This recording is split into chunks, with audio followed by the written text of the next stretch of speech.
Hello students, welcome back to the smart box. आज हम करने वाले हैं हमारे अलजेब्रा का पार्ट 3 यानी 2 मार्क्स के और 3 मार्क्स के क्वेश्चन। मुझे थोड़ी सी हिचकी आ रही है तो आप थोड़ा सा कोऑपरेट कर लीजिएगा बीच बीच में, क्योंकि मैं रुक नहीं सकता। अगर रुकूंगा हिचकी जाने के लिए तो और वीडियो के लिए लेट हो जाएगा, ठीक है।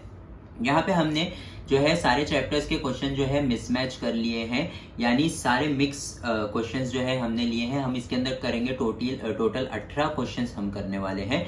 2 मार्क्स के और 3 मार्क्स के सारे क्वेश्चन इसके अंदर मिक्स है, और ये सारे रिपीटेड क्वेश्चंस है और इम्पॉर्टेंट क्वेश्चंस है, इस साल भी आ सकते हैं। तो ये सारे क्वेश्चंस जो है आप ध्यान से करके जाइएगा। करने के मेथड्स में आपको समझा दूंगा, और उसी के साथ जो है हम फॉर्मूलाज भी रिवाइज करेंगे चैप्टर्स के, फाइनेंशियल प्लानिंग और स्टैटिस्टिक्स मेन, वो सारी चीजें, और कॉन्सेप्ट बहुत सारे जो हमको समझ में नहीं आते हैं वो सारे कॉन्सेप्ट भी हम इसके अंदर डिसाइड और रिवाइज करने वाले हैं। तो आई होप आपको पहली 2 वीडियो आपने अच्छे से देख ली होगी। वो 1-1 मार्क्स वाले क्वेश्चन थे, इंपॉर्टेंट क्वेश्चन। उसके अंदर फॉर्मूलाज भी और रिवाइज किया है हमने, कॉन्सेप्ट भी वही सेम कॉन्सेप्ट हम आगे लेकर के चलने वाले हैं। तो आइए स्टार्ट करते हैं। सबसे पहले determine the nature of the roots हमको दिया हुआ है, ठीक है। नेचर ऑफ द रूट हमको फाइंड करना है डिस्क्रिमिनेंट की वैल्यू फाइंड करके। डिस्क्रिमिनेंट हमने पिछले वीडियो में देख लिया था। डिस्क्रिमिनेंट और डिटर्मिनेंट में जो है फर्क होता है, ठीक है। डिस्क्रिमिनेंट का मतलब होता है डेल्टा, ठीक है। Discriminant is equal to delta, ठीक है। डेल्टा का फॉर्मूला क्या होता है? b² माइनस 4ac, ठीक है। b² minus 4ac।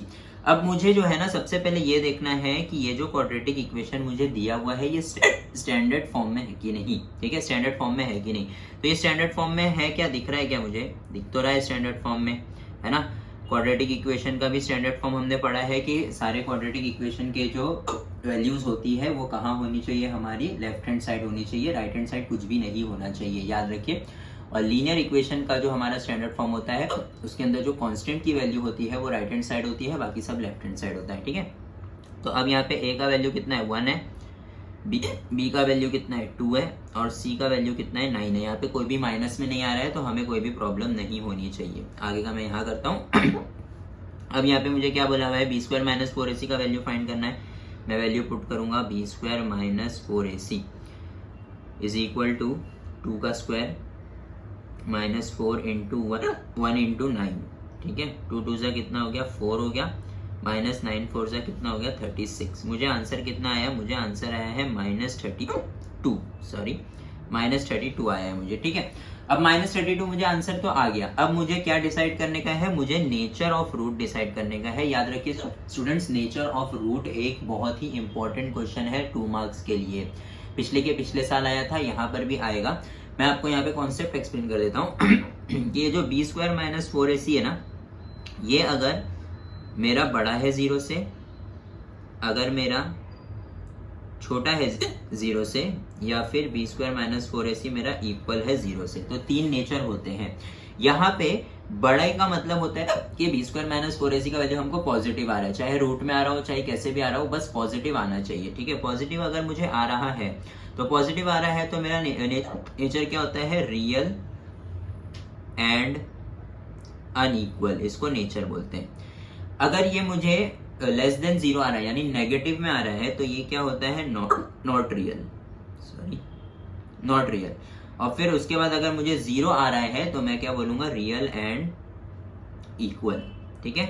तो अब आपको पता है कि हमको क्या लिखना है, क्योंकि मुझे वैल्यू जो है माइनस 32 आ रही है, तो मैं लिखूंगा since b² minus 4ac is less than 0, therefore the nature of the given root is not real. ये आपको इतना लिखना है स्टेटमेंट वाइज। आई होप आपको समझ में आ गया होगा, ठीक है। तो वापस से बोल रहा हूँ, मेरी हिचकी थोड़ा सा आप इग्नोर करिए। आगे बढ़ते हैं। Complete the following table with the graph. अब ये बहुत ही इंपॉर्टेंट है, बच्चों को नहीं समझता है, पता नहीं क्यों नहीं समझता है, बच्चे छोड़ के आ जाते हैं। ये तो देखिए आपको एक एक्टिविटी बेस्ड क्वेश्चन ही है। आपको जो है x का वैल्यू और y का वैल्यू दोनों बार में दिया हुआ है। आप अगर यहाँ पे देखेंगे तो सेम एकदम इजी क्वेश्चन है, बच्चे पता नहीं क्यों छोड़ के आ जाते हैं। मैं आपको यहाँ पे बता देता हूँ। सबसे पहले आपको जो है ना इक्वेशन लिखना है। 2x minus 6y is equal to 3, 2x minus 6y is equal to 3, ये हम लोग का क्वेश्चन नंबर 2 है, ठीक है। अब यहाँ पे अगर पहले बॉक्स में अगर आप देखेंगे तो पहले बॉक्स में हम लोग को -5 किसका वैल्यू दिया हुआ है, x का वैल्यू, x का वैल्यू -5 दिया हुआ है। तो हम लोग यहाँ पे पुट करेंगे, पुटिंग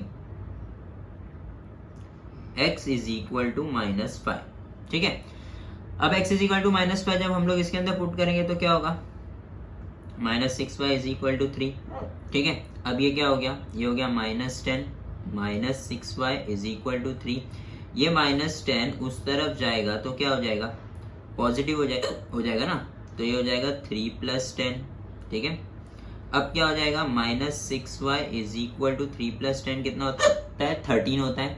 अब मैं y को यहीं पे रहने दूंगा और -6 वहां चले जाएगा, तो माइनस जो है आप ऊपर भी लिख सकते हैं नीचे भी लिख सकते हैं, तो हम लोग लिखते बेसिकली ऊपर ही है, ठीक है।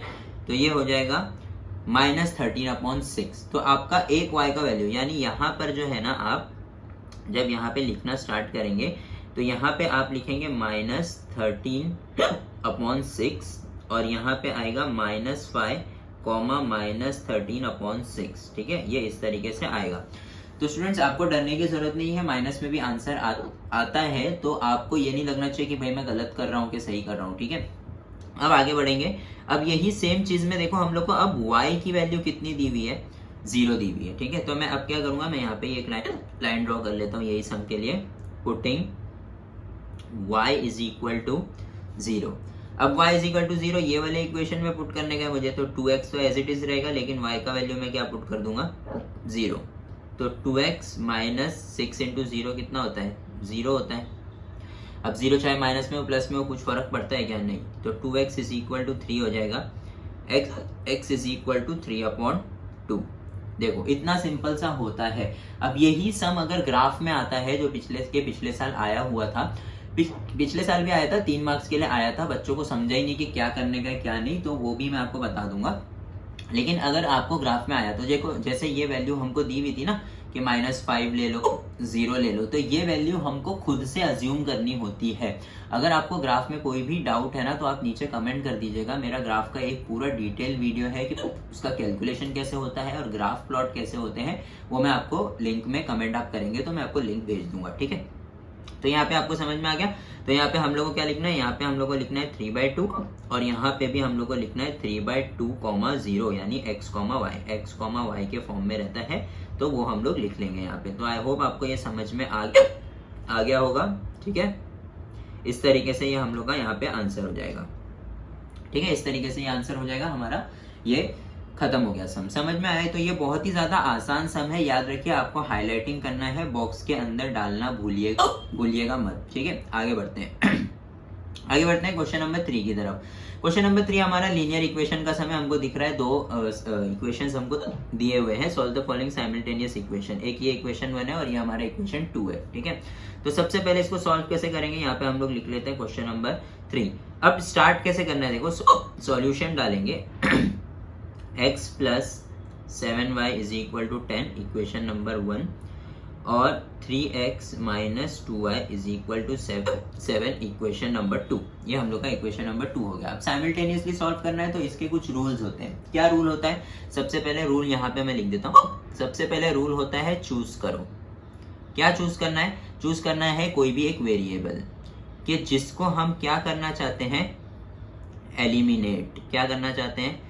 एलिमिनेट। अब आपको कुछ जो भी नहीं पसंद है वो चूज कर लो। जैसे ज्यादातर लोगों को x अपनी नहीं पसंद होती, हमने x चूज कर लिया, x चूज कर लिए। अब x चूज करने के बाद क्या करने का, x देखने का, उसके कोएफिशिएंट देखने का। क्या देखने का? कोएफिशिएंट। कोएफिशिएंट सेम है क्या यहाँ पे? नहीं, इसका कोएफिशिएंट कुछ नहीं यहाँ पे। तो मैंने बताया था ना, जब कुछ नहीं है तो क्या होता है, 1 होता है। याद रखो बच्चों, 0 नहीं होता है, 0 ले लेते हैं बहुत सारे बच्चे। 1 होता है, कुछ नहीं होता है मतलब 1 होता है। अब अगर ये 1 है तो मुझे इसको सेम करना पड़ेगा, ठीक है। सेम अगर है तो सेम मत करो, अगर सेम नहीं है तो सेम बनाना पड़ेगा। कैसे बनाते हैं हम लोग? मल्टीप्लाई करके मल्टीप्लाई करके बनाते हैं। तो अब मैं क्या करूंगा, मल्टीप्लाइंग इक्वेशन 1 by 3 से मैं मल्टीप्लाई करूंगा तो क्या हो जाएगा, ये 3x plus 21y is equal to 30। मैंने डायरेक्ट लिख दिया हूँ। डायरेक्ट अगर लिखेंगे तो आप यहाँ पे लिखेंगे वी गेट, और अगर आप डायरेक्ट नहीं लिख रहे हैं 3 multiply by X plus 3 multiply by 7 into Y is equal to 10 into 3, ऐसा अगर करना चाहते हैं तो भी कर सकते हैं, वहाँ पे वी गेट नहीं आएगा। लेकिन अगर आप डायरेक्ट आंसर लिखेंगे तो भी कुछ प्रॉब्लम नहीं है उसके अंदर आप वी गेट लिख देंगे तो हो जाएगा काम, ठीक है। अब ये हो गया। अब सेम करने के बाद है ना, हमको क्या चेक करना है पता है, हमको चेक करना है साइन। किसका साइन? जो हम लोग ने सेम किया उसका साइन चेक करो। देखो यहाँ पे क्या आया, मुझे प्लस 3y आया, यहाँ पे भी मुझे क्या आया, प्लस 3y आया। अगर साइन सेम है, साइन सेम है तो याद रखो हम लोग क्या करेंगे, सब्ट्रैक्ट। और अगर साइन डिफरेंट है तो हम लोग क्या करेंगे, ऐड। ये रूल को आप याद रख लो। बहुत सारे बच्चों को समझ में नहीं आता है कि ऐड करना है कि सब्ट्रैक्ट, और उसी के अंदर हमारा पूरा आंसर रॉन्ग हो जाता है, ठीक है। तो यहाँ पे हम लोग क्या करेंगे, साइन हमारा सेम है तो हम लोग सब्ट्रैक्ट करेंगे, इसको इक्वेशन 3 दे देते हैं, ठीक है। तो यहाँ पे हम लिखेंगे सब्ट्रैक्टिंग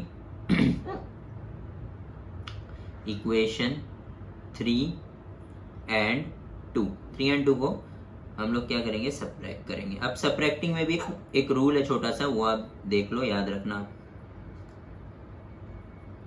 ये हमने लिख दिया।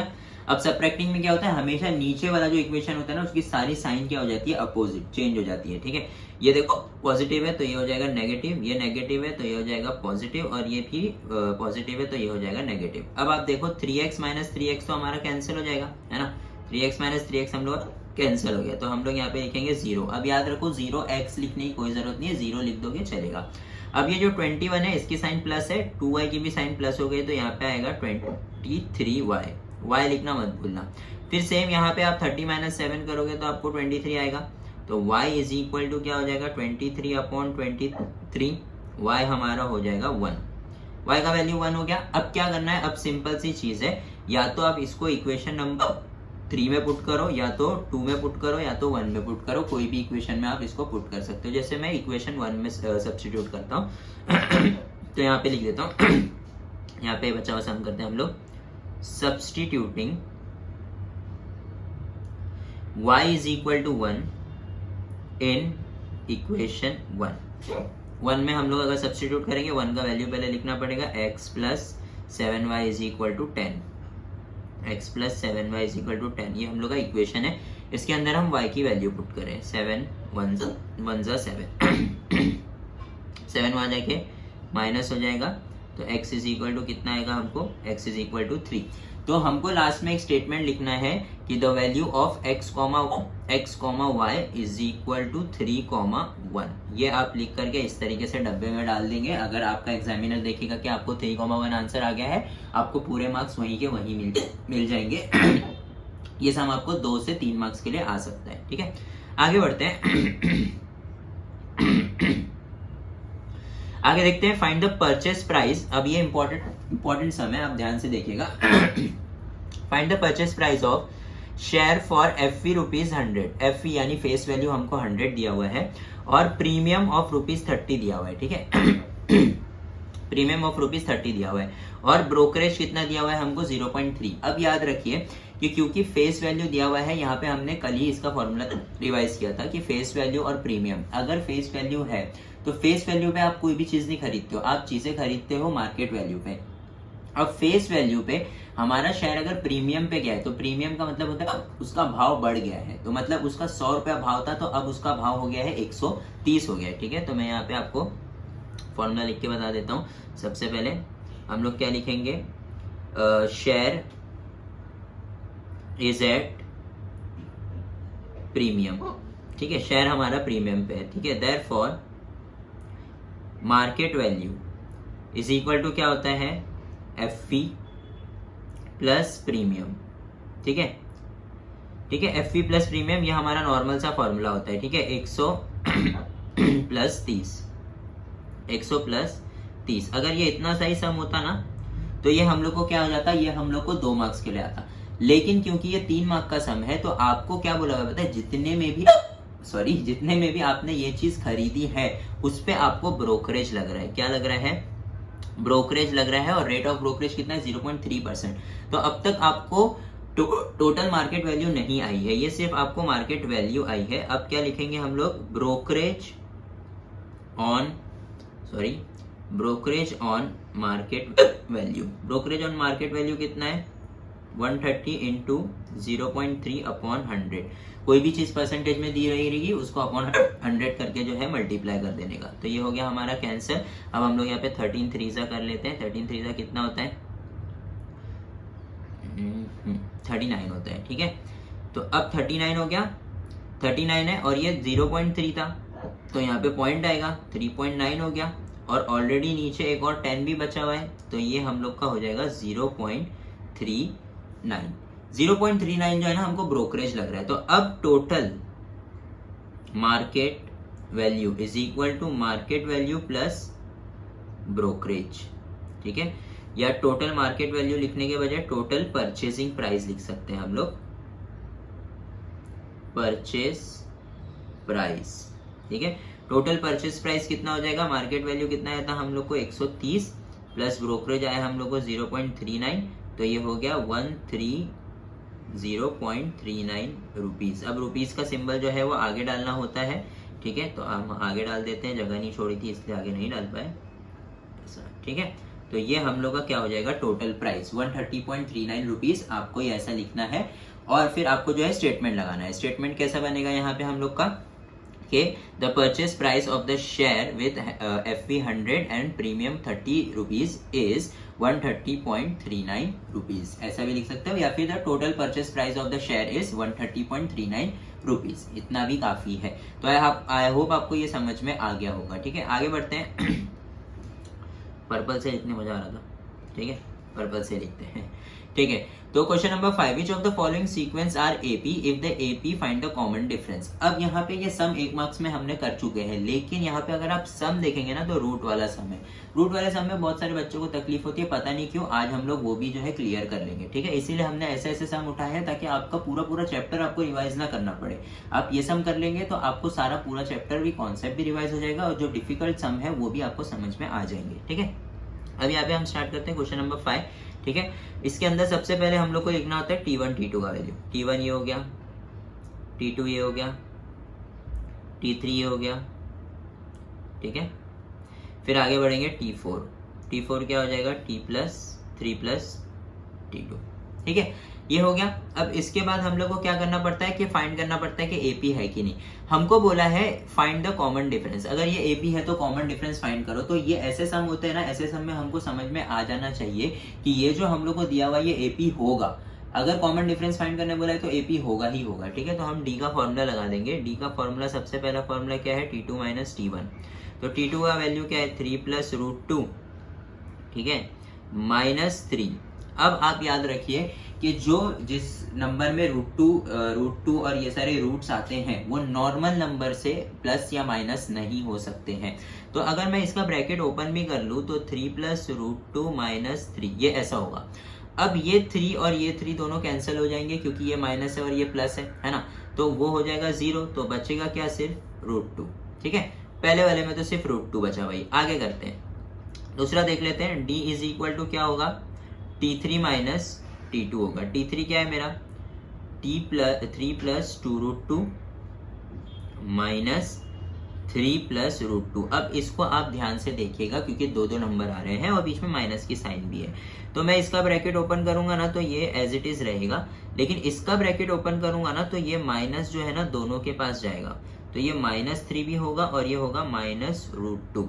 अब मैंने क्या बोला था कि जो विदाउट √2 वाले नंबर है वो एक दूसरे से माइनस प्लस हो सकते हैं, तो ये दोनों तो कैंसिल हो जाएंगे। ठीक है, लेकिन अब यहाँ पे देखो आप 2 √2 है और यहाँ पे सिर्फ √2 है, सिर्फ √2, उसके आगे कुछ भी नहीं है, मतलब क्या है 1 है। ठीक है, इस चीज को याद रखिएगा कि अगर कुछ भी नहीं दिया होता है, चाहे वो x हो, चाहे वो वेरिएबल हो, x² हो, पावर हो, अगर उसके आगे कोई भी कोएफिशिएंट नहीं दिया हुआ है तो उसका वैल्यू क्या होता है 1 होता है उसका वैल्यू। आप ये चीज को याद रख लीजिए। ठीक है, यहाँ पर भी √2 के आगे कुछ भी नहीं है, मतलब क्या है 1 है। ठीक है, अब यहाँ पे अगर √2 के आगे 1 है और यहाँ पे 2 है तो 2 √2 -1 √2, 2 √2 में से 1 √2 अगर आप माइनस कर लोगे, सॉरी 1 √2 अगर आप माइनस कर लोगे तो क्या बचेगा 1 √2 बचेगा, है ना। तो यहाँ पे हम लोग आंसर क्या लिखेंगे 1 √2। अब चाहे मैं आगे 1 लिखूं चाहे ना लिखूं, बात तो एक ही है ना।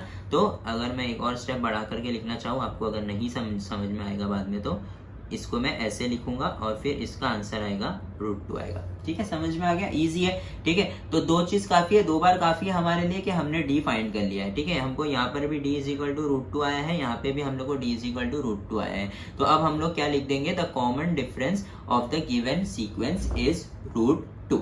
ठीक है, इतना हम लिख देंगे, हमारा सम यहीं पर क्या हो जाएगा, खत्म हो जाएगा। अब कुछ बच्चों को अगर ये है कि वो एक और बार फाइंड करना चाहते हैं, डी का तीसरा वैल्यू फाइंड करना चाहते हैं, तो भी कर सकते हैं, दो भी चल जाएगा। ठीक है, आगे बढ़ते हैं। Find the sum of first 100 terms of the AP. अब ये इंपॉर्टेंट टर्म है, फाइंड द सम।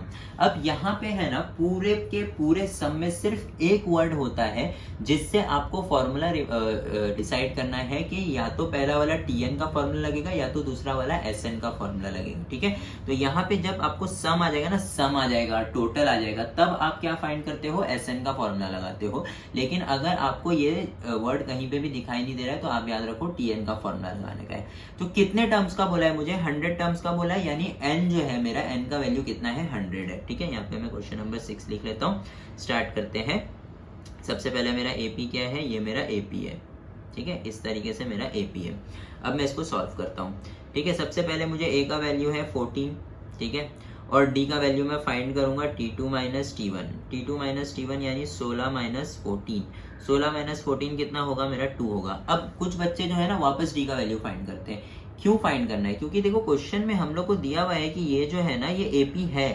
तो जब AP फाइंड करना होता है ना, तब हम 2 से 3 बार फाइंड करते हैं। लेकिन जब AP दिया हुआ रहता है तो सिर्फ एक बार फाइंड कर लो, आपका टाइम भी बचेगा और कंफ्यूजन भी नहीं होगा कुछ भी। तो A और D का वैल्यू मुझे आ गया है और N का वैल्यू मुझे कितना दिया हुआ है, 100 दिया हुआ है। ये सारे जो है हमारे लिए रिक्वायरमेंट्स थे।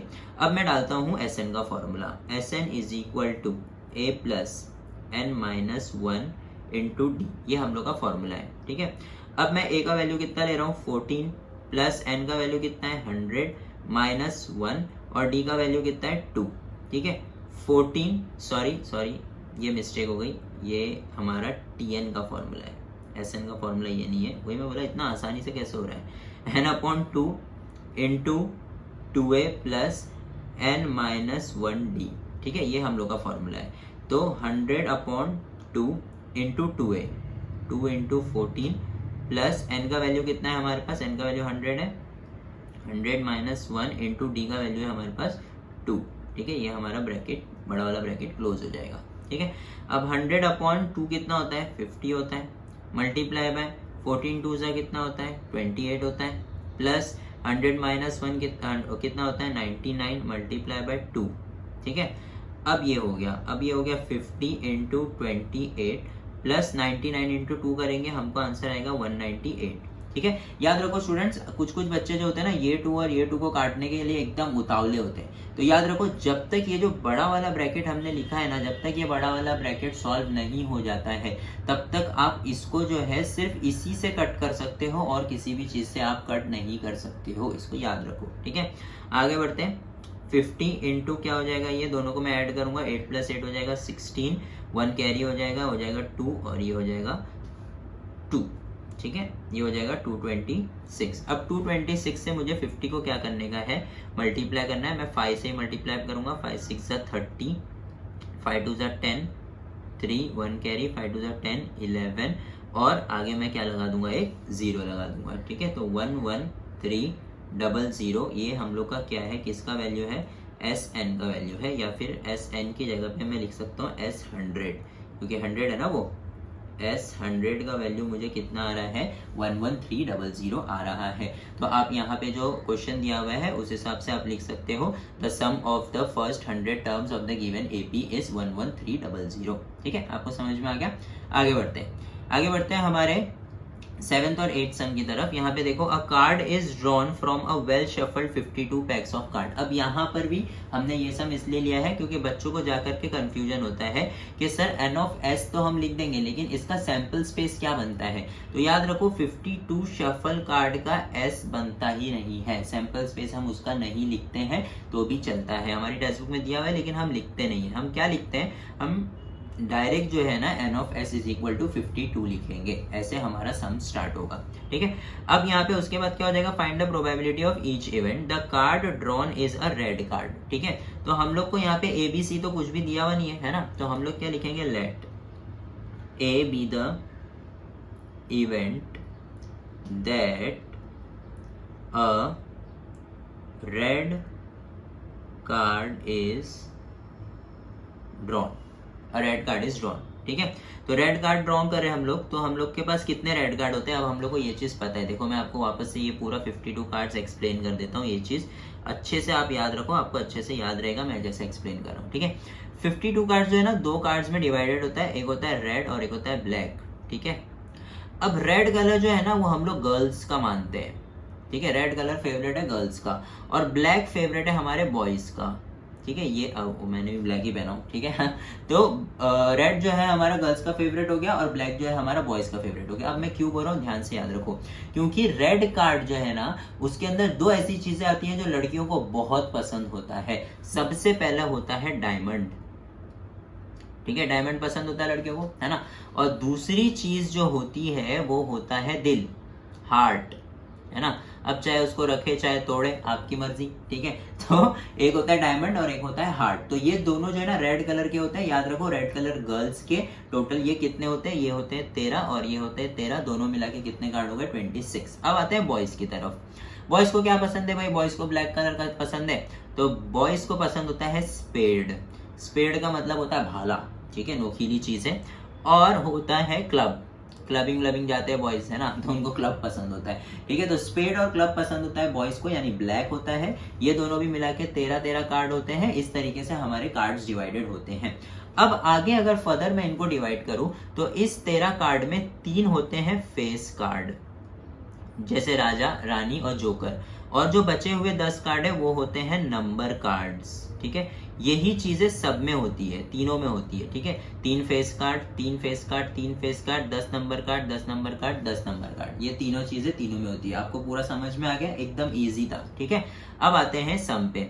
सम मुझे क्या बोल रहा है कि एक रेड कार्ड निकालेंगे। अब 52 कार्ड में से रेड कार्ड कितने हैं, टोटल रेड कार्ड है हमारे पास 13 और 13 कितने हो गए 26। तो हमारा जो एन ऑफ ए होगा वो हम लोग का कितना होगा 26। अब हमको फाइंड क्या करना है, मुझे देख लो, प्रोबेबिलिटी फाइंड करना है। प्रोबेबिलिटी बोलेगा तो ही इसके आगे का सम आएगा, वरना इसके आगे आप नहीं करेंगे, क्योंकि ये हमारा 3 मार्क का सम है, तो हम इसके आगे करेंगे probability of A is equal to N of A upon N of S. ठीक है, अब कितना हो गया ये 26 और एन ऑफ एस कितना था 52। इसका आंसर लिखेंगे हम 1/2।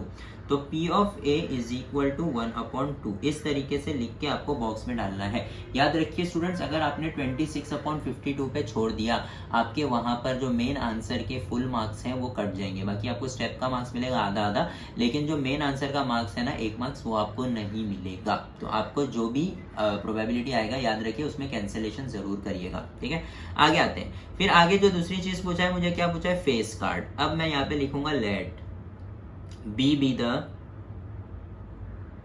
event of getting a face card। ठीक है, फेस कार्ड कितने होते हैं, अब वापस से देखो मैंने बताया 3 फेस कार्ड होते हैं, इसमें 3 इसमें 3 इसमें और 3 इसमें, टोटल कितना हो गया 3 4 जा 12 हो गया। तो एन ऑफ बी डायरेक्ट हम लोग लिखेंगे इज इक्वल टू कितना होगा 12।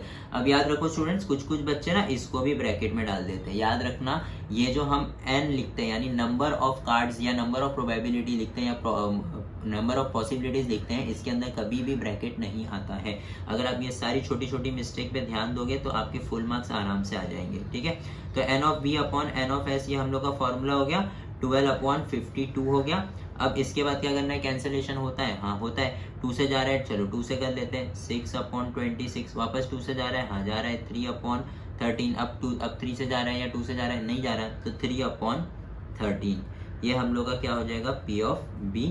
इसको हम डाल देंगे डब्बे में, और दोनों क्या आएंगे हमारे पास स्टेटमेंट कि the possibility of getting a red card is how much 1/2 and possibility of getting a face card is 3/13। समझ में आ गया आपको, ये है हमारा कार्ड वाला सम, जो बच्चों को डिफिकल्ट लगता है लेकिन है बहुत आसान। आई होप आपको ये जो मैंने समझाया हूँ वो समझ में आ गया होगा। इसका आप स्क्रीनशॉट ले सकते हैं। ठीक है, आगे आ जाते हैं। आगे हम लोग का क्या क्वेश्चन है, the 2 digit number form from the digit 2 3 5 7 9 without repetition. अब ये जो है हमारे पिछले साल में 3 मार्क्स के लिए ये सम आया था। कुछ बच्चों को बनाने ही नहीं आता है कि नंबर 2 डिजिट इसका बनाते कैसा है, तो मैं आपको बता देता हूँ। 2 3 5 7 9 ये हमारे पास नंबर है। 2 3 5 7 9। ये नंबर से हमको क्या नंबर्स बनाने हैं? 2 डिजिट नंबर्स बनाने हैं, ठीक है। तो सबसे पहले 2 किसके पास जाएगा? 3 के पास। सबसे पहले मैं लिख लेता हूँ s इज इक्वल टू 23, फिर 25, फिर 27, फिर 29। इसको आप एक बॉक्स में एक लाइन में लिख दिए, अब छोड़ दो, अब नेक्स्ट आगे आओ, ठीक है। फिर क्या आएगा? फिर हम यही सारी चीजें किसके साथ करने वाले? 3 के साथ। 32, 35, 37 और 39, इस तरीके से जाएगा ये, ठीक है। फिर उसके बाद यही सारी चीजें वापस से किसके साथ करने वाले हैं? हम 5 के साथ। 52, 53, ठीक है, 57 और 59, ठीक है।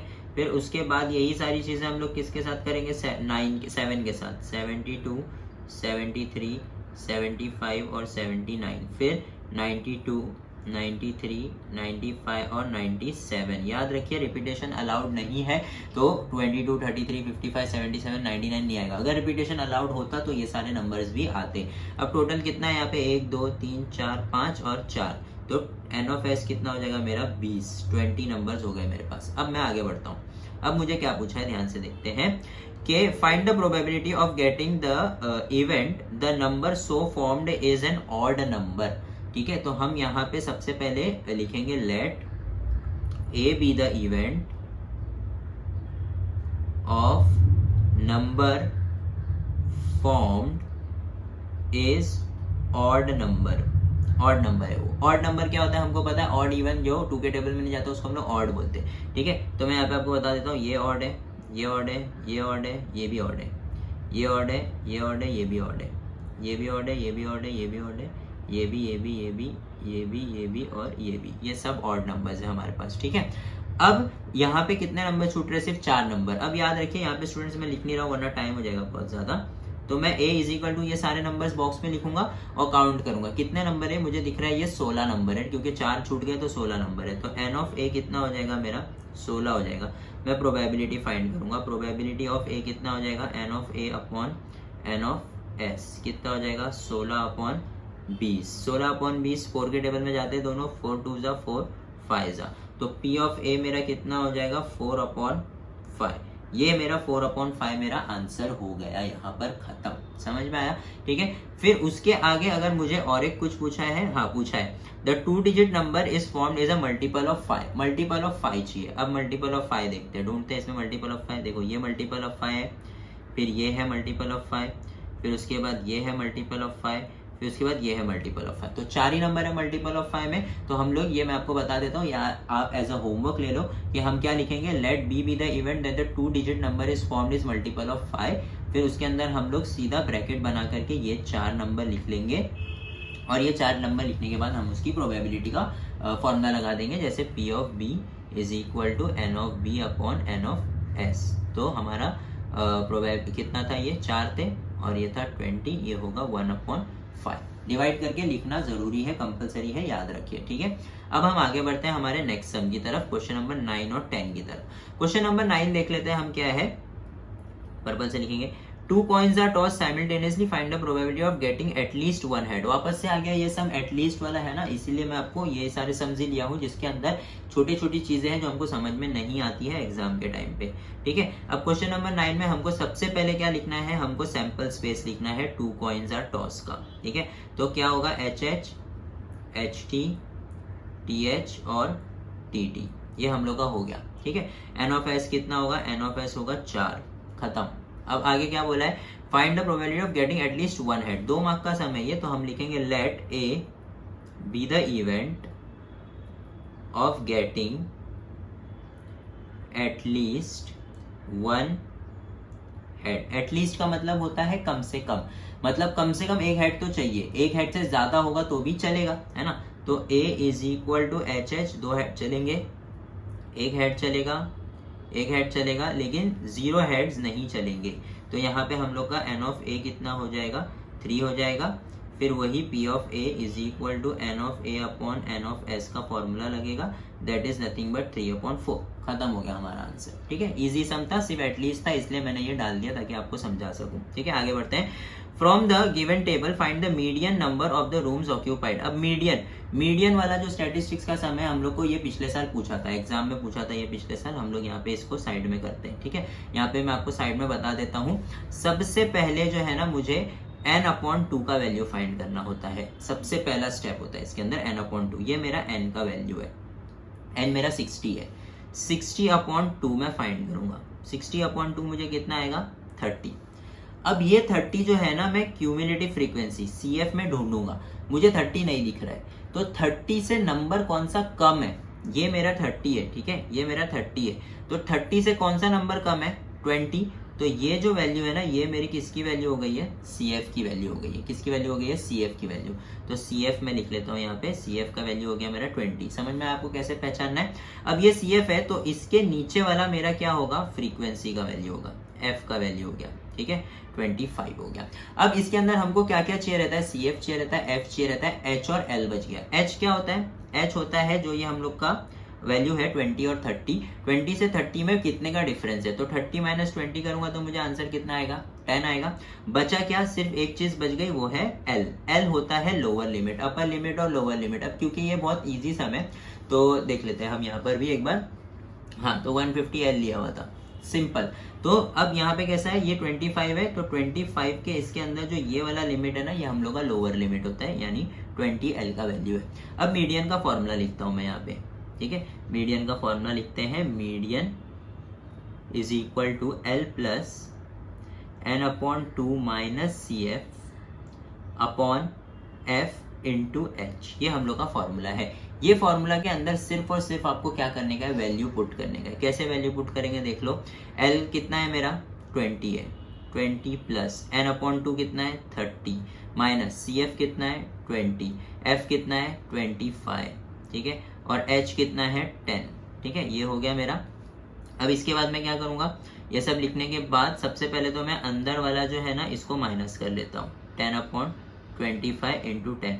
अब याद रखो, ये 10 और ये 25 ना कैंसिल हो सकता है। यहाँ पे आएगा 2 आएगा, 5 2 10, और ये होगा 5 5 25। ठीक है, फिर उसके बाद जो है ये हम लोग का 5 1 5 2 कैंसिल हो जाएगा, तो बचेगा क्या ऊपर, 20, और ये 2 इंटू 2 क्या बचेगा, 4। तो कितना आएगा, 24। तो हम लोग का मीडियन कितना हो गया, 24।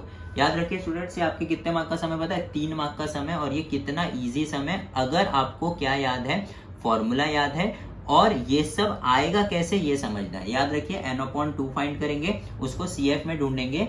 जो भी CF का वैल्यू रहेगा, 30 का वैल्यू रहेगा, 30 से कम जो